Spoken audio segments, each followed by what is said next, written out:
Не месеци и години, туку недели се во прашање од почетокот на реализацијата на 5 објекти во здравството кои се планирани во првата фаза од договорот со Обединетото кралство за 6 милиарди евра, а кој ќе се потпише утре во Лондон, рече премиерот Мицкоски и најави изградба на нов клинички центар во Скопје во следната фаза. Клиничкиот центар во Штип заедно со Медицинскиот факултет, студентскиот дом, болницата во Кичево со здравствен дом и реконструкција на клиничката болница Тетово, сега повеќе не можеме да зборуваме за години или месеци, ќе зборуваме за недели. Од почетокот на нивната реализација,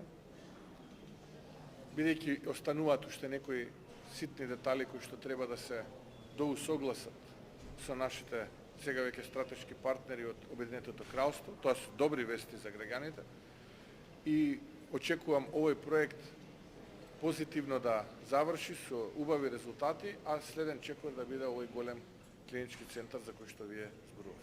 Во меѓувреме ќе се реновираат амбулантите, лабораториите и специјалистичките кабинети на клиниката за гинекологија и акушерство.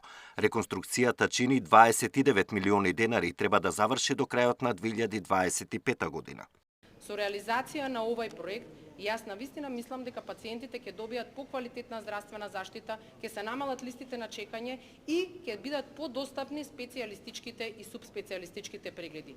Од друга страна, представува една сериозна поддршка за здравствените работници, кои што ќе видиме дека може да работат во современи услови и во јавното здравство. ГАК е најголемо родилиште во Македонија со околу 4000 породувања, 5000 операции и 73.000 прегледи годишно.